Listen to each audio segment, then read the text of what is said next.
sống sinh ra chúng mình. Từ thơ ấu đến lúc ta khôn lớn dần, hoàng hôn xuống ta sẽ bên nhau mỗi khi có ai đó buồn. Và ta luôn luôn vẽ trên môi tiếng cười. Đời chồng gái chia bát cơm với xiết hơi thuốc chung mỗi ngày. Bạn không vui tôi cũng hoang vu cõi lòng. Từ bao lâu ta lớn lên trong khó nhọc,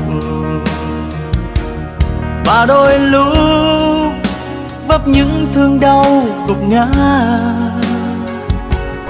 Tình anh em gian khó hiểm nguy đến đâu cũng luôn sẵn sàng kề vai nhau. Ta quyết đi hết con đường. Bạn thân ơi, ta hãy luôn luôn khắc ghi những giây phút này. Tình anh em mong kiếp sau mãi như vậy.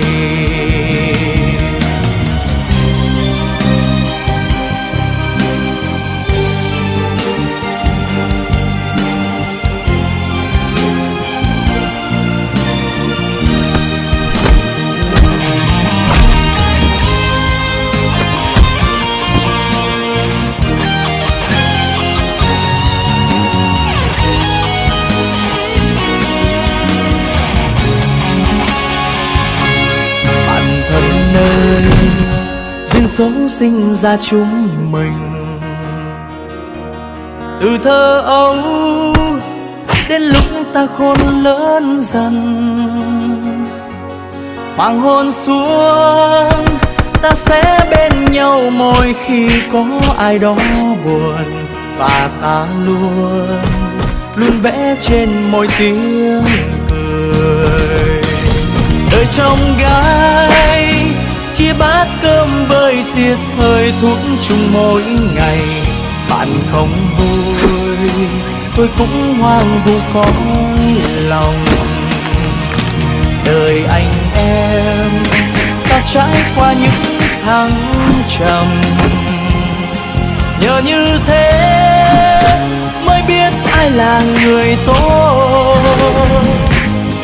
Tình anh em gian khó hiểm nguy đến đâu cũng luôn sẵn sàng kề vai nhau. Ta quyết đi hết con đường.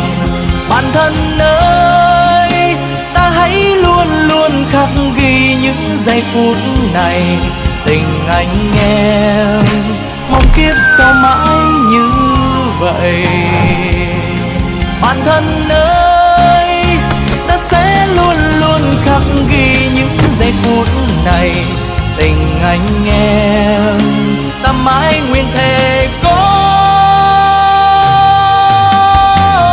nhau. Duyên số sinh ra chúng mình.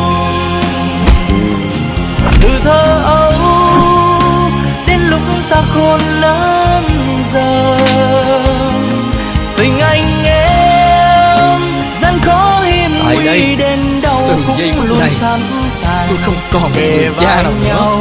Mày cũng không cần phải tranh giành với tao bất cứ điều gì đâu thằng con riêng à.